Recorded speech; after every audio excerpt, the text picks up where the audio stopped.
Good morning, everyone, and I hope you've got your coffees to hand, and welcome to the CCUS 2021 Carbon Capture and Storage Association's 3-day virtual conference. So before we dive headfirst into what looks to be a very engaging agenda across the 3 days, covering all aspects of CCS, we're going to touch on, I guess, go back to basics, with CCUS 101 being an opportunity to learn more about carbon capture, utilization and storage. And we've got a couple of great speakers who will be walking us through, shall we say, some of the concepts and technologies that we'll be talking about over the next few days. As I say, this session is really focused about us learning, and there are no bad questions. So please post whatever questions you have into the Hoover Q&A, and we'll work our way through some of those questions at a Q&A session at the end of this half an hour. But I'm delighted today to be joined by two speakers. So first and foremost, we have Philippa Parmiter, who is the Programme Manager at Scottish Carbon Capture and Storage. So with a secretariat based at CCSA, SCCS is one of the largest carbon capture and storage research groups in the UK. It coordinates all aspects of the country's CCS research, from capture and engineering to geoscience to social perceptions and environmental impact assessments. Through renowned researchers, SCCS acts as a link between academia, industry and government. So Philippa has an MSc in environmental protection and a PhD in physical electronics. And Philippa's role involves directing and coordinating SCCS's activities, including knowledge exchange, dissemination, policy and technical analysis, and business development. And we're also joined by Marcela Betancur-Diaz, a CCUS technical manager at the Energy Institute. So as the Energy Institute's technical manager, she re-established the CCS committee and works quite closely with industry and stakeholders to define and drive forward work programs, which covers many technical aspects of CCS, especially on CO2 transport and developing good practice. Marcela has a degree in chemical engineering and an MSc in environmental and sustainable development. But before we head over to the speakers, to kick things off, we've prepared a short animation. And then we'll dive straight into our conversation with our speakers and then into a Q&A. So just start the animations, please. Welcome to the year 2050, a world of cybernetics, vertical farming and self-driving cars. And all this completely net zero. But how do we get there? We've already made great strides in renewable energy. But if we are really going to meet net zero by 2050, we need a way of removing the carbon dioxide from our day-to-day lives when manufacturing the materials to make our appliances, gadgets and electricity, and powering our homes and vehicles. And this needs to happen now. Part of the solution is carbon capture, utilization and storage, or CCUS for short. CCUS starts with capturing carbon from all those important industries that are critical for realizing a zero-carbon future, like the iron and steel for our cars or appliances, the fertilizer we need to grow our crops, and the cement for new housing. And for the times when wind and solar can't produce enough to meet our energy needs, CCUS will also capture carbon from the power plants that we will still need. Carbon capture can be combined with natural gas reformation to produce low-carbon hydrogen for heating our homes and decarbonising heavy goods, transport and shipping. While technologies like direct air capture and storage and bioenergy with carbon capture and storage will help to remove CO2 from the atmosphere. This will be crucial for industries like agriculture and aviation that will otherwise struggle to alleviate all of their emissions by 2050. Once it's been captured, some of this carbon can be used to make a variety of products, such as building materials, chemical products, and in food and drink production. However, the vast majority of the carbon dioxide that we will capture will need to be permanently stored. Once the carbon dioxide has been captured, it will be transported by ship or pipeline to be injected into offshore storage sites, where it can be permanently stored deep within the rocks that are over 1 kilometre beneath the seabed. In the UK, we are fortunate to have access to many offshore stores, including the reuse of many depleted oil and gas fields deep under the North and Irish seas. CCUS is ready now. We are building CCUS clusters across the UK, where multiple industries share carbon dioxide transport and storage infrastructure to capture between 10 and 22 million tonnes of carbon dioxide annually by 2030, to be on track for net zero by 2050. By developing these low-carbon industrial clusters, CCUS projects can drive down the cost of decarbonisation whilst transforming our industrial regions. CCUS will help to protect many existing jobs in industry and also create thousands of skilled jobs, providing an attractive location for new manufacturing seeking to develop the green products of the future. By the year 2050, alongside all the exciting new technologies, we'll have CCUS clusters producing clean electricity, clean heating, clean building materials, and even removing carbon dioxide from our atmosphere all over the country. CCUS, enabling a clean and sustainable future for all.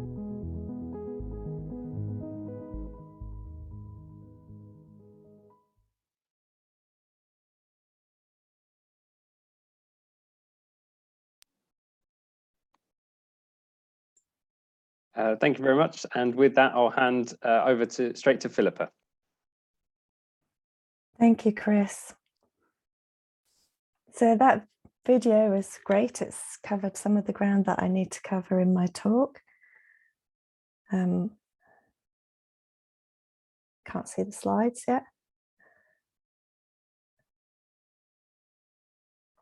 Okay, thank you. So Chris gave me a great introduction. So I don't need to introduce myself. I'm going to try and give you a whistle-stop tour through what CCS is with the help of that video. Next slide, please. So Chris also mentioned what Scottish Carbon Capture and Storage is. We have a mission of enabling CO2 emissions reduction through research and knowledge exchange, and we cover the full chain. So I'll say a bit more about that later. We do a lot of policy work as well, evidence-based policy advice and analysis, and of course education and training too. So throughout the talk, I've tried to put some key points to take away in those blue boxes, the dark blue boxes. Next slide, please. So why do we need CCS? So the IPCC special report looking at whether we could restrain global warming to less than 1.5 degrees C, stated that of the 4 scenarios presented, 3 of them absolutely required CCS, and all of them required CO2 removal, and CCS enables this as well. Our own UK Committee on Climate Change said that CCS is a necessity, not an option, and that again is based on their modelling of how to reach net zero. And the International Energy Agency has also done a load of modelling and has pointed out that we can't decarbonise some key industrial processes such as steel, cement and chemicals without CCS. And we need these processes and production to make things like renewables. So the point about CCS is that it's able to abate large masses of CO2, gigatons of CO2 per year if we get enough projects in place. It can decarbonise some of these hard to abate industries where the emissions come not from the energy use, but directly from the process involved, such as turning calcium carbonate into lime in the cement industry, and can also deliver negative emissions through capture on emissions of CO2 from biogenic sources, such as in waste to energy, and can also support decarbonisation of heat, as discussed in the film, through the production of hydrogen and the capture of CO2 from those production processes. Next slide, please. So we've mentioned there's a full chain of CCS, and this is generally described as capture, transport and storage. So capturing from a large range of emission sources that we've already mentioned, and then transporting the compressed CO2 from the emission site to likely a storage hub like a port, or a point where pipelines come ashore, and then transporting it offshore through a pipeline and injecting it into a storage site. And I'll say more about each of these steps. But it's also important to recognise that there's a lot of things that sit around these technologies, such as public perception and the environmental impact of these technologies, and the need to manage risk and measure, monitor and verify throughout the process and check the health and safety. And then one of the key issues that has meant that CCS hasn't happened yet in a lot of countries, including the UK and Europe, has been how to define the business models and the economics and finance of this, and the policy and regulation and law that sits around these. So there are projects that are operational around the world globally. Norway, for example, has been storing CO2 offshore since 1996, so has stored more than 20 megatons of CO2. And many of the barriers to the development of CCS are non-technical. Next slide, please. So there's a range of capture processes, including chemical absorption through to membrane separation and cryogenic separation. So things like amine solvent processes have been used in the gas processing sector since the 1950s. So these are well-established technologies. But as a research agency, we're also interested in the longer term and different materials. So like membranes for the gas separation. And there's ongoing research in these areas. But also there's more research to be done on the amine solvents, looking at how you apply them in flexible operation and looking at degradation and health and safety, etc. I've mentioned in the second column of that table some of the processes that you and emission sources that you'll be capturing CO2 from. So these capture technologies apply to and suit different emission sources in different ways. And some of these sources have different concentrations of CO2 in their gas streams. So the higher the concentration of CO2, the lower the energy penalty, and therefore the lower the cost of capture. Another point to make is that a lot of modeling and capture processes you'll see defined at capture rates ranging from 60 to 85, maybe to 90%. But I'd like to stress that you can capture greater than 99%. The thing is making the business model work for that and the economics work for that. I've listed in the table the industrial processes and power generation and hydrogen production.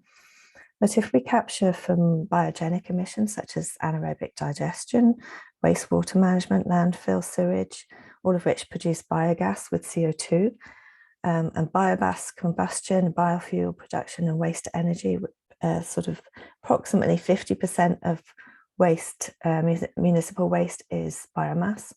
If we capture these emissions, and we're looking at creating negative emissions and being able to offset other sectors such as aviation and agriculture that are very difficult to find other abatement routes.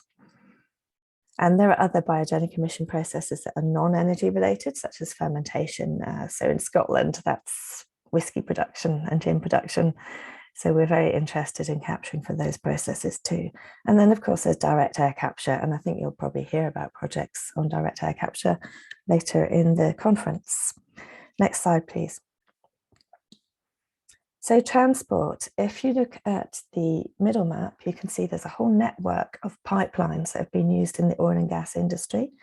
Many of these can be repurposed to enable the transport of CO2, so both on land and offshore. I'm going to, if you look at the pipeline from the sort of central belt of Scotland up to the northeast coast, this is called Feeder 10. It's shown in red there on that central map. This is potential to be repurposed from transporting methane to transporting CO2, enabling us to take CO2 from that industrial belt in the centre of Scotland up to a CO2 hub, and then transporting it offshore to well-characterised storage sites offshore. However, if you look at the map to the left, this shows just some the distribution of biogenic sources across Scotland, and you can see that many of them are not very near this Feeder 10. So we need to look at other options too, which may include rail and road haulage. And then offshore, if we're going to bring CO2 from places perhaps like South Wales or from down near London to storage sites in Scotland, or in the North Sea rather, offshore of Scotland, then we might need shipping. So we can transport CO2 by pipeline, ship, rail, road, and these things are already done. We just need to do it at a larger scale. In terms of pipelines, there are 5,000 miles of CO2 pipeline already existing in the USA that have been operating for decades. And then reusing this existing oil and gas infrastructure, as I mentioned, converting it to CO2 use will reduce costs and also the carbon footprint. Next slide, please.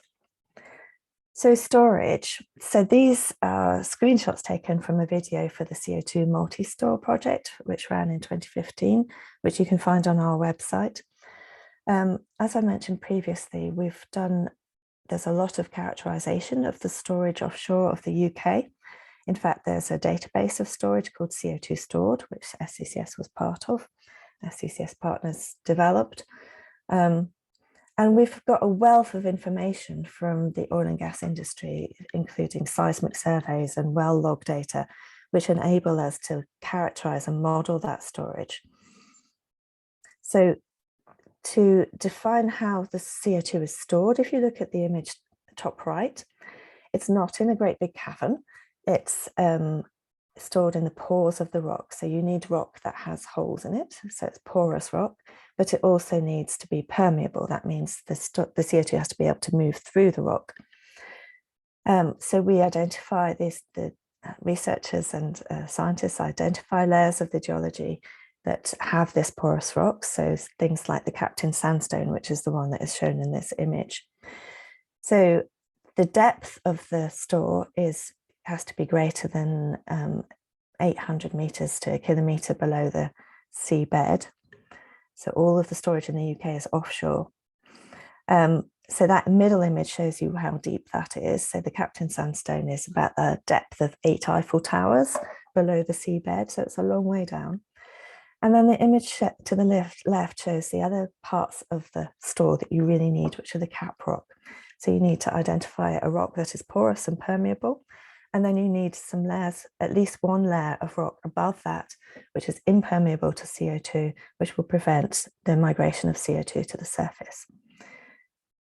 So the storage offshore of the UK is very large. It's of the order of tens of gigatons, which is enough to store hundreds of years of UK emissions and potentially EU emissions as well.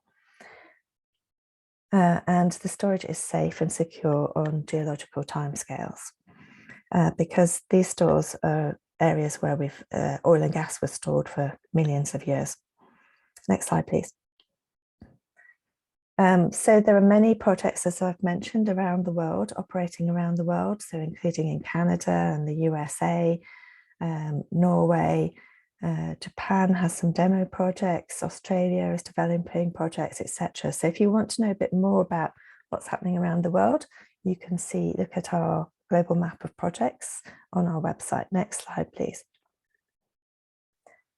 So in the video, they talked about the Industrial Decarbonisation Challenge. In the UK, we're looking at decarbonising industrial clusters, so having a low carbon, at least one low carbon cluster by 2030. That means a cluster with CCS infrastructure in place.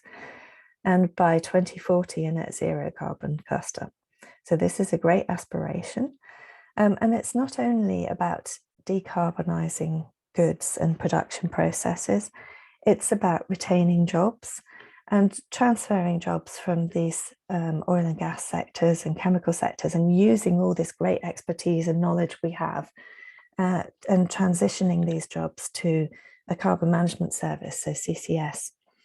And also attracting inward investment because these clusters become attractive because you can manage the CO2. So we're looking at hopefully a growth in jobs as well as retaining jobs. And we call this part of the just transition to make sure that this transition is fair and just to workers. Next slide, please. So I'm coming to the end now. So I've talked a lot about some of the work we've done, the projects we have. So there are many storage projects.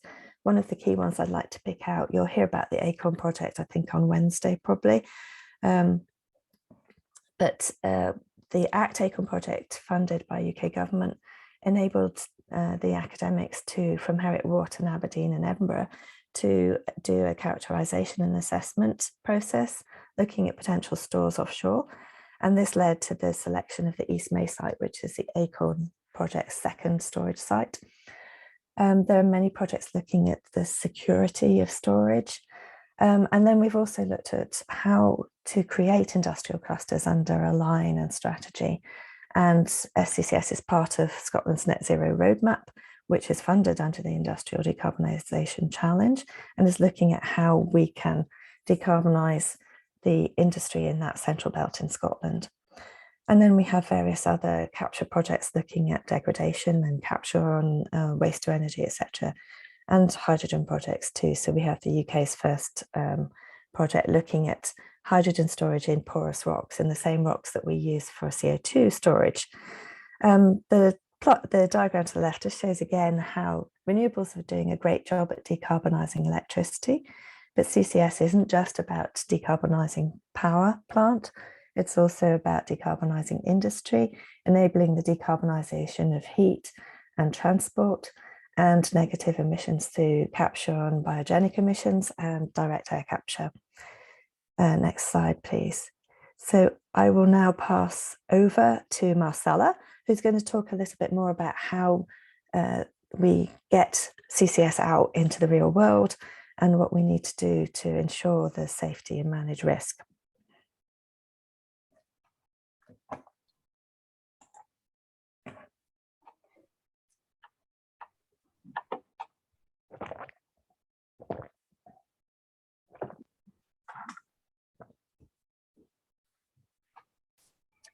So hello, thank you very much, Philippa. So I am here today to provide an overview on the work the Energy Institute has been doing on CCS, which will contribute to the safely deployment of the technology. Next slide, please. So in January 2019, the EI, the Energy Institute, brought together senior stakeholders from the EI, partner companies and government bodies to identify topics where the EI should focus resources to support industry to transition to a low carbon economy. So in this event, CCUS, hydrogen and integrated power networks were identified as priority topics that will help deliver an element of climate change mitigation. So after this exercise, we hosted various events and workshops to further identify non-competitive scientific and technical challenges that needed to be overcome to facilitate the deployment of CCUS. So as a result, 4 issues were highlighted in the areas of flow assurance, pipeline design, good plan design and operation, and hazard analysis. So we put together a program with the aim to deliver good practice guidance that allows those who want to implement CCS technology to do it safely, overcome operational issues, and understand the implications of dealing with CO2 in its different form. Next slide, please. To be able to deliver the program, the EI reestablished its dormant CCUS committee in October last year. This committee is responsible to oversee and steer the development of the projects, and each project is under the supervision of a dedicated working group. As you can see on this slide, we have representatives from industry, academia, regulators, trade associations. So those that are involved in the UK industrial clusters, as well as others working in projects taking place elsewhere. Next slide, please. So, as mentioned by Philippa, the behavior of the captured CO2 depends on its composition. So the composition of the stream relies on the source, on the capture technology, or the fuel type. And it may also contain other chemical species like water, vapor, oxygen, nitrogen, and several other hydrocarbons. So the presence of these impurities has a significant impact on the physical properties and the hydraulic analysis. So to be able to establish the operability of a pipeline transporting CO2, flow assurance needs to be carried out to establish the capacity of the pipeline and determine the operating conditions of that pipeline. So we are working on a project where we are assessing the suitability of equations of states that are available in commercial software packages that are to be used with CCS fluids. So this report will also provide the relative strengths and the weakness of each equation of states, and will include a gap analysis of the required experimental data, which could be used to tune the equations of states. Next slide, please. So pipelines are likely to be one of the main means of transporting CO2. So this is going to be done from the point of capture to the point of storage. So the repurposing of existing pipeline assets to transport CO2 is a very appealing option, as it could potentially reduce infrastructure costs. However, the condition of some pipelines, whether they've been decommissioned or they are currently in service for other fluids, it may be uncertain, and it will require a wide range of detailed work and remedial actions to ensure they can be repurposed. So the aim of this project is to produce a document that provides a pipeline operator with an outline of the necessary data and the assessments required to correctly show that the pipeline and associated assets can be repurposed to transport CO2 safely. Our next project, and is one that has received a lot of attention from industry, it is on the prediction of running ductile fracture and fracture propagation. So CO2 pipelines are like pipelines that transport natural gas. They are vulnerable to long-running fractures. This is also known as propagating fractures. So in this failure mode, a fracture initiates from a rupture in the pipeline and runs along the pipeline in both directions. So our aim is to carry out a literature review and to produce a report that summarizes the state of knowledge in the topic, the current technical challenges, the gaps in knowledge, and the conclusions, and some suggestions will be provided for possible way forwards. The report is aimed at experts and not experts. It offers a gentle introduction to the topic, and it provides a basic understanding of the terms used and basic principles involved. Here, the main thing is not to highlight that a fracture can occur. The objective of this project is to help the operator or the reader to understand when this can happen, so then they can calculate the toughness of the pipeline correctly to make sure that it is safe to transport CO2. Our next project, next slide, please. Oh, I'm sorry, next one. So our next project is the Energy Institute published 3 guidelines on CCS back in 2010, 2013. So the available information, the data, and the operational experience at the time were a bit limited. So this led to a very conservative approach when drafting the guidelines. So considering that in the last 5 to 10 years, the global CCS projects experience has increased considerably, it has been decided to update these 3 documents, and the content is going to be combined into two guidelines, and the intent is that they complement each other. Next slide, please. So one document is going to focus on good plan design and operations for onshore and offshore CCS installations and pipelines. So we already mentioned that carbon dioxide has particular properties that will affect the choice of materials and plant design, and the way that plants are operated and maintained due to solid formation or low temperatures are issues that are well understood by the industrial gases sectors, but they are not business as usual for the CCS industry. So the aim of the updated guideline is to assist developers and operators to produce and manage their plants safely. Also, to provide guidance on what is currently perceived as good practice in design and operation. And we also want to offer a tutorial on the various elements that make up the CCN chain. If you have a look at the diagram, the items of the chain that are included in the dotted red line are the ones that are going to be addressed by the document. And the next slide, please. The next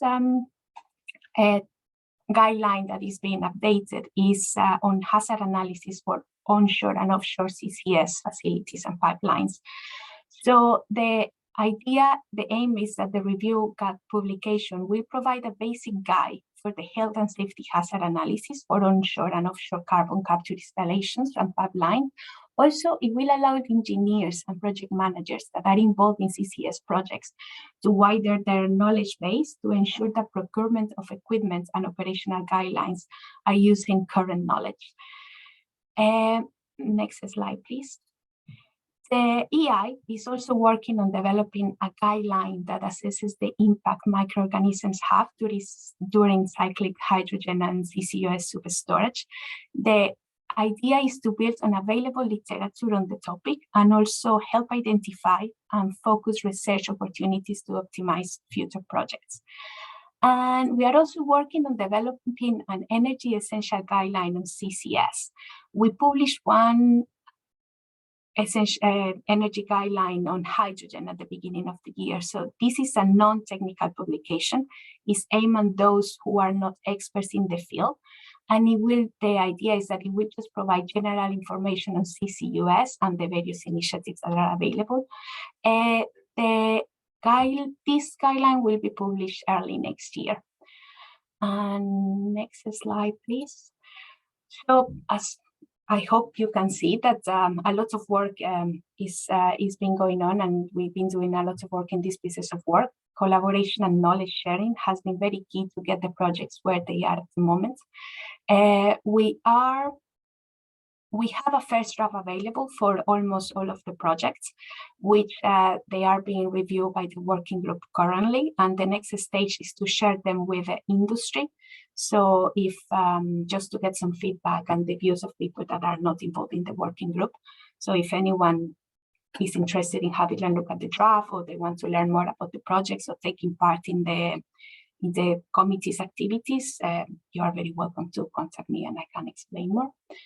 And I will just now hand it to Chris for the next part of the session. Thank you very much. Thank you very much, Philippa and Marcela.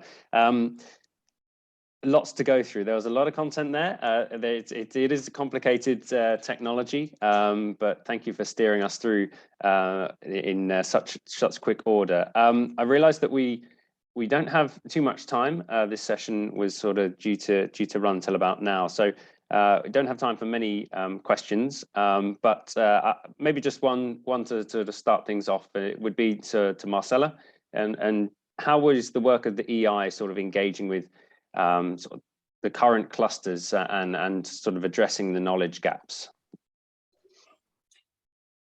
I think the main thing is that I mean, we managed to bring together all these various stakeholders, and what we do is that we just provide like a neutral space. So because they are working on different projects in the different clusters, and we know that now there is a competition from the government to see who's going to get the funding. So it's just, our role is just to provide that neutral space where they can come and talk about the issues and then provide a solution. If the solution is not on the table, then we just get a steer and try to find other stakeholders that can collaborate. So here really what has been key is the ability to share knowledge. And if anyone like in the projects has some information that can go into the documents, then they are just happy to provide that. And they know that this is something that we've been doing for years. So we are experienced doing that. Thank you. Thank you.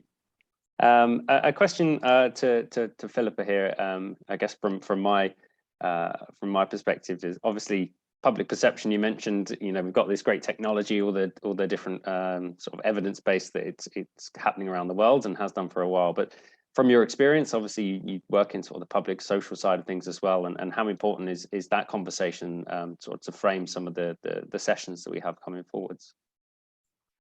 Hi, Chris. Yeah, that's a really good question. It's super important. I can't stress enough how important it is to take the public with you, especially when you're doing these large projects that are going to affect people locally. And we've seen some of the issues with onshore wind that can occur if you don't communicate well with the local public and across the country as well. Absolutely vital, and it's important to, it's such, as you said earlier, it's a really complex thing to communicate, so it's always valuable to look at the different ways to do that. Actually, on that, we have been running some webinars to help the clusters with that, looking at what's happened with the other big projects around the world and how they've done it. Yeah, and that's really helpful. And I think there are some sessions later in the week that will have a focus on some of these conversations.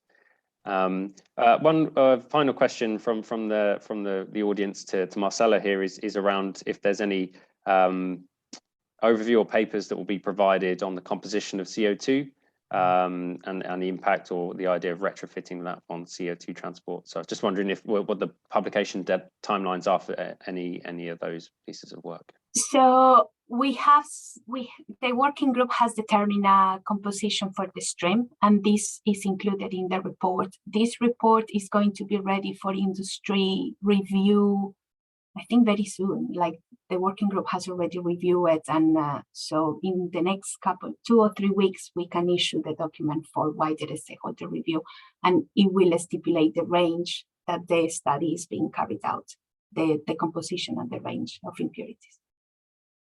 Okay. Now, in the interest of time, I see there's a couple of other questions coming in. We will get round to answering those to the delegates who post them. And please, I think on Hoover there is a function where you can contact us directly. So if there's any questions that you would like to pose, we'll be happy to take those away and come back to you in due course. But to wrap things up, I think it's a very complicated topic. There are lots of different technologies to take on board. It's being done. Public perception is obviously a key part of the conversation, and as is the engagement with industry and the clusters and developing those academic industry forums and links. So I'd like to sort of draw this session to a close, and I'd like to highlight our next session, which is in 20 or so minutes, which is our keynote on driving net zero transition through CCS, where we'll be joined by Dame Judith Hackett, who is the chair of Make UK, Joanna Whittington, Director General of Energy Security at BEIS, and John Johnson, Director of Development at SSE Thermal, who are our headline sponsors for this event.